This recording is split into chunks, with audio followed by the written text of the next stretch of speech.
you'll hear it flush like a toilet system. Oh, I hear, yeah. There you go.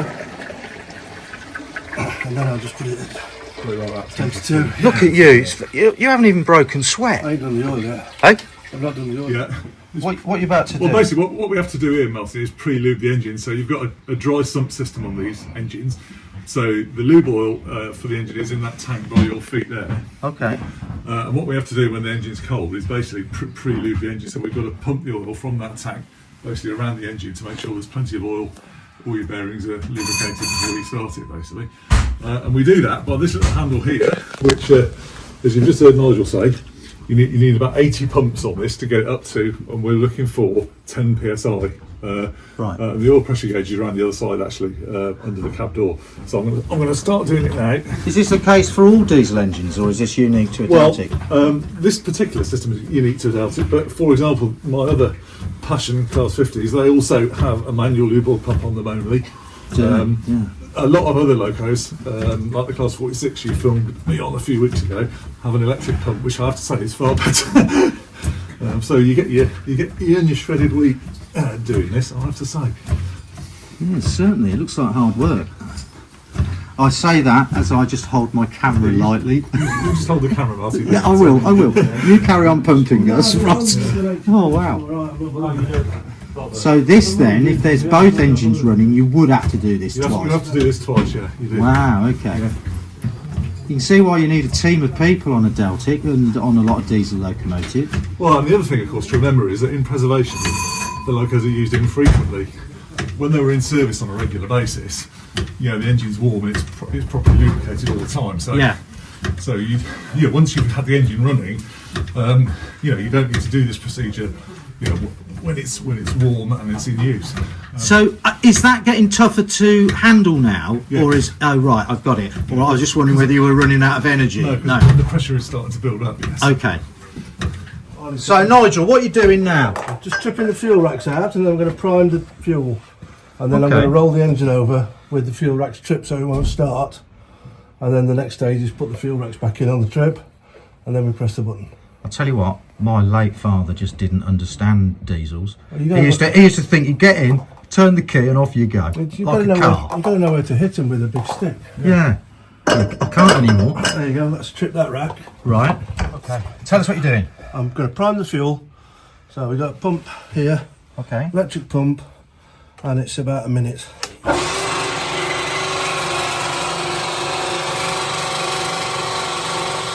Now that's a noise I've heard from outside the engine, not knowing exactly what it was. Yeah, it's the fuel pump. It's the fuel pump being primed by the electric, and that's the electric, that process. That's electric, yeah. So the last thing I do before I go for a start is I'll just roll the engine over with a couple of stabs on the start button, but it's not going to start. Okay. Because the fuel rack's tripped out, but it's going to be noisy, and that's when you hear the rattle a couple of times. Okay. Before the start. You right, Gus? Yeah, all right then, Archie, yeah. So that's just a manual roll over. So you can start the engine from in the engine room, can, without, okay. Yeah. Okay, so that's rolling over nicely. So we're good to start now, are we? We are going to put this back in. What's that? This is putting the fuel rack back in. It's a trip. Okay. On there, you see there's some move across. Yeah. Okay. And the handle sits back up there. And now we'll start it from the cab. You okay, Nigel? Yeah? Yeah, I'm good. Yep. Right, number 2 engine though.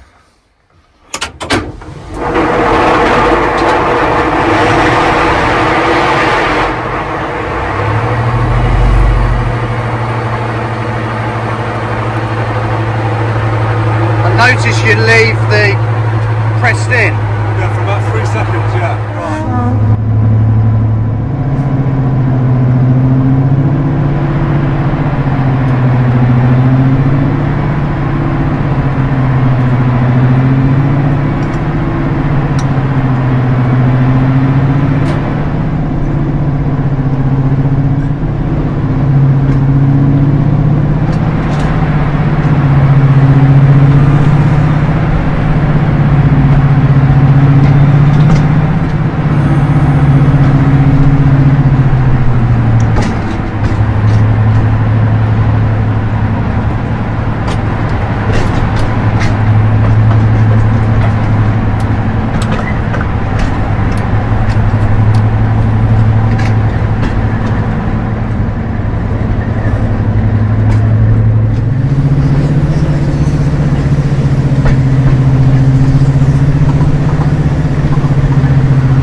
grew up in the 70s and 80s, and these machines really were right up there in most people's imaginations as a sort of pinnacle of diesel traction at the time. And I remember fondly as a teenager, following these locos in their last sort of 18 months of service, and being quite mesmerised by them really. And so there were many trips for me from Devon to London on a Class 50, and then spend the day at King's Cross to watch the Deltics, and a few trips to York and all this type of stuff. So they're very much part of my childhood really, and part of my interest in railways. And so on a personal level, it's great always to have a Deltic at the SVR. It's always like a realisation of a childhood dream, if you like, to be able to get on one. But then more importantly, I suppose, the question you ask about the railway, what does it mean to the railway? Well, they are eternally popular, these locos. There's a whole new generation of younger enthusiasts out there that are still captivated by the story of the Deltics. The first 100-mile-an-hour locomotive in the UK, revolutionised the East Coast Main Line, and of course there are only ever 22 of them, so something quite unique and quite special about them. So from a hard-nosed commercial point of view, it's a great visiting loco to have on the SVR, because there's still a lot of interest in them, and so a lot of people will come and pay to ride behind them, as we've seen today. Well, in the cab, I noticed earlier on our run, and we're about to enjoy another run back from Bridgnorth to Kidderminster. Yeah. I noticed how noisy it was. Yeah. And that was only on one engine. Yeah. And I can only imagine there must be quite a lot of deaf drivers from the East Coast Main Line back in the 70s and 60s. Yeah. Unless they wore ear defenders. Yeah, it's really loud in here. It is, compared to modern standards, Martin. Yeah, the cab environment is quite noisy. I mean, these partitions were put in subsequent to the locos being built to try and help reduce the noise. And there's double the number of engine room doors now to again try and reduce the noise. But there's no getting away from the fact that they are noisy machines. Yeah, compared to the working environment, in cabs on the modern railway today. Of course, a very, very different environment altogether. But to those of us who like them, of course, the noise is all part of the fun, isn't it? And that's what we remember. It was quite something, That's what we especially remember. up Erdington Bank today. I'm looking forward to going back through the Bewdley Tunnel as well when we go south today. But it was really, really quite thrilling. So every time we enjoy this locomotive, it doesn't get any worse, does it? It only gets better every time. It does only get better, doesn't it? Because all these heritage diesel locos that from the 1960s that have been preserved, they've been in private hands now for, in most cases, double the time that they were in British Rail service. And of course, when they entered preservation, a lot of people were of the view that they wouldn't survive for very long, and they would be beyond the capabilities of volunteer groups to keep going. Well, how wrong can you be? Because here we are, Deltic 9, 40 plus years now have been owned by 44 years, I think, been owned by the DPS, and it's longer than they were in service. Yeah, for. two times longer, and still registered to operate on the main line, and so sometimes you get the thrill of seeing a Deltic on the main line, which there's nothing quite like that really. I think this is a great railway for the Deltic to run on, because there are parts of the railway where it can stretch its legs. I noticed that we were on full power on one engine, and the engine was absolutely screaming from in here. That's how it sounded, and they sound very different in the cabs, don't they, to externally? Yeah, they do. The noise inside the locomotive is quite markedly different to what you hear on the outside. Yeah. So you're right. I mean, there are a few sections of this railway where we've got 7 coaches on today, where the engine will work reasonably hard for a fairly short period of time. Yeah. And that's always good, because these engines don't like being not worked really. If they're left idling too long, that's where a lot of damage can occur. So it's good to be able to get them to work to a reasonable temperature. So have you now had most of the Deltics at this railway, or are there still some outstanding that could visit? No, we've had them all, Martin. The first Deltic to visit here was number 15, Tullier, which came here for our first diesel gala. Really interesting, because obviously there's a lot of talk. Yeah. So that came for our first diesel gala back in 1987. In fact, some would say it was probably the headline visitor that year in 1987. So next year in 2027, we'll be marking 40 years of SVR diesel gala. So who knows? Perhaps it might come back and pay us a return visit. But in that, I reckon there might be a little hint in there. Yeah. but in the meantime, all 6 Deltics, preserved Deltics, have visited here at different points. Some of them, more so than others, but they've all been here on multiple occasions actually. And so, you know, along with a few other people, you know, I've had the pleasure of driving them all. So a real sort of boyhood dream, really. Yeah. Separately, over a sandwich a few minutes ago in our break, we were talking about that baby Deltic. Maybe one day. Well, that would be lovely. Yeah, I mean, the guys that are doing the baby Deltic, you know, I have the greatest respect for what they're doing there. You know, I mean, it's an amazing project, and they've, you know, proved a lot of doubters wrong, which is great because, you know, I mean, that locomotive was seen in public by, you know, a huge number of people at the Greatest Gathering last year, and I think, you know, any doubters will now know that that is a very serious proposition, that project, and yeah, I'll be delighted at some point in the future when it's finished if it paid us a visit.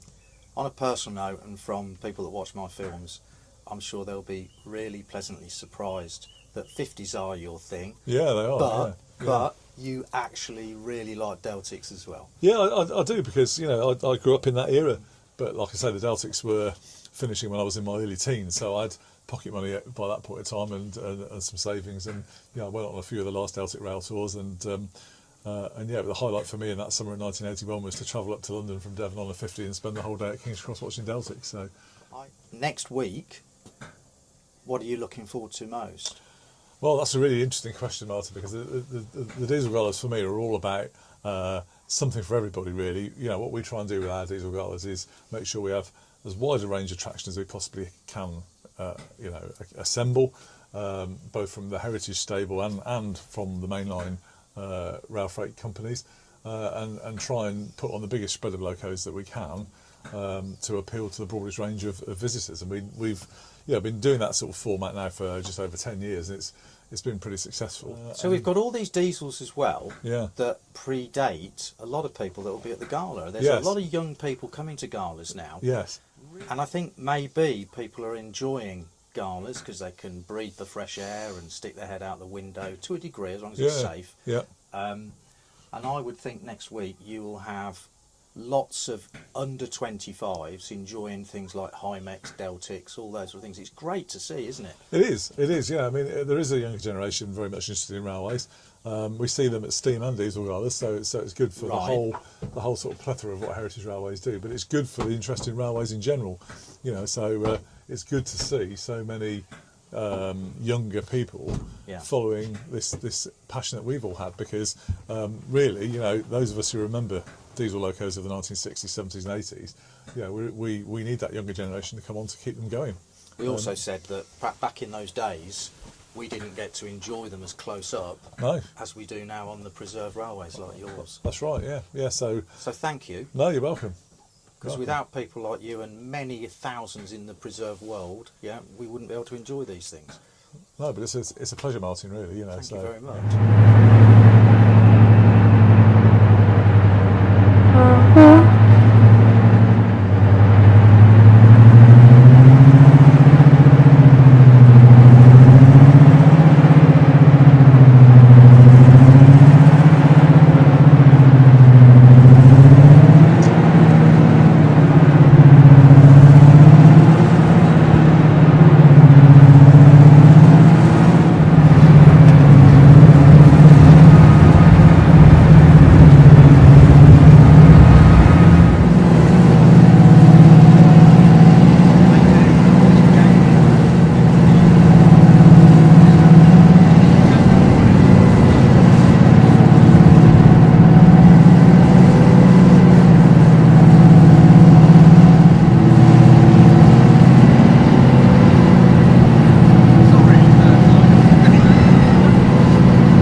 one of those. It must be the way the bank was showing.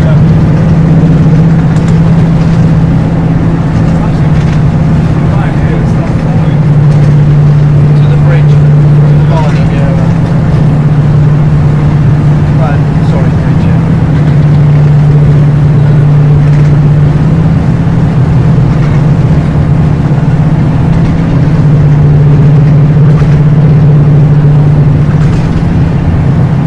Got the dream team in here now, look.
So fairly standard really, although the Deltics are a unique design of locomotive and a very small batch. A lot of the controls are pretty standard really. So we've got here six dials, 4 of which are to do with the braking system. So main reservoir tells you how much air you've got on the loco. Bogie 1 and bogie 2 brake cylinder pressure. Your vacuum train pipe and vacuum chamber, and on this railway, most other heritage railways, we use the vacuum braking system, and then your air brake pipe. And a bit like how I explained to you on the Class 50 a few weeks ago, this is a dual brake locomotive, so it's air controlled vacuum, and when you operate the brake, your air brake pipe falls or rises, and that controls the vacuum brake accordingly. And then you've all got 2 more dials, one of which is the speedometer, fairly self-explanatory, and then as a diesel electric locomotive again, generators on the engines powering the traction motors underneath, and that's telling you, this is your ammeter, which is telling you how much traction current is being produced by the main generator. Over here, which is almost unique to Deltics, we've got 2 sets of engine start and 2 sets of engine stop buttons, this being a twin engine machine, so number 1 engine start and stop, number 2 engine start and stop, but in a sort of fairly conventional English electric style. And then in terms of the levers and handles, we've got up here, we've got the straight air brake, and this is the direct air brake on the locomotive only. So when we're shunting or running round without the train being attached, we use the straight air brake. And this is the proportional brake. So this is what we use when we're attached to a train, and this controls the brakes on the locomotive and the train simultaneously.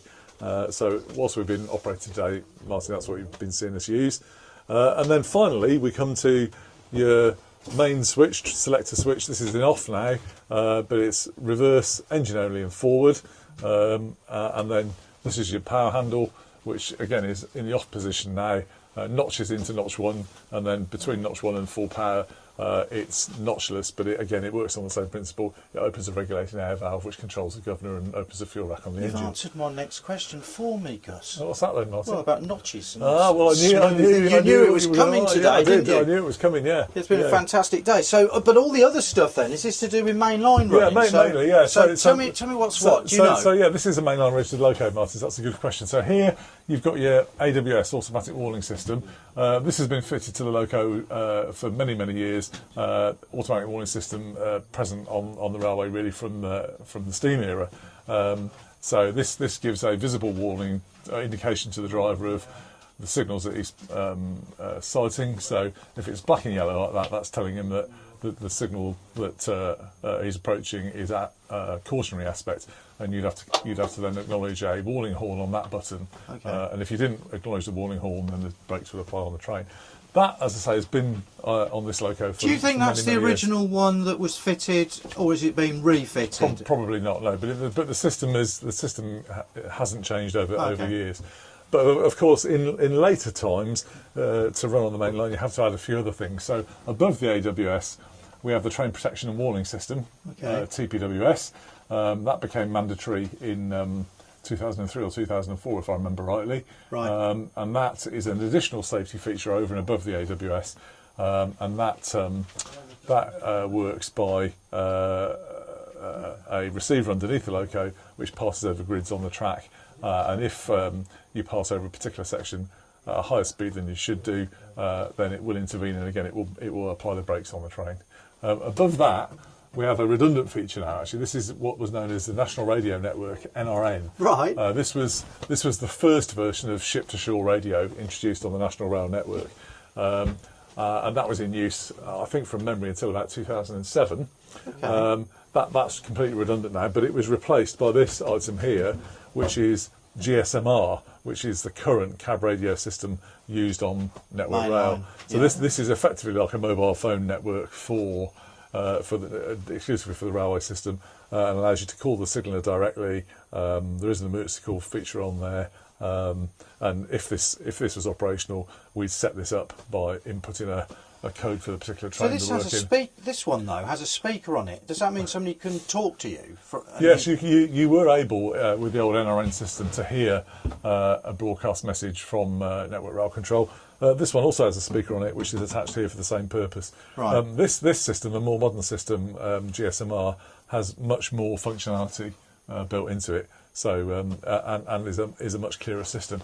I mean, people will tell you, and I remember it, that the NRN system was okay, but it was a bit like mobile phone technology of its time. So a bit In and crackly out. and a bit, exactly. That'd be a good way of putting it. Whereas this is much more reliable and more modern. And then lastly, up here, we've got another acronym for you to learn. This is OTMR, which is on-train monitoring and recording. This is effectively a black box data recording system. Right. So this monitors your behaviour, does it? Well, it monitors the behaviour of the locomotive effectively. So it would tell anybody that interrogated it, what was going on the train at the time. So locomotive and speed and everything else. So like a black box on a plane. It's exactly that. Exactly that. Okay. Right. So and in the event of any incident or whatever, that information can be interrogated to see what speed the train was doing and all that sort of thing at the time.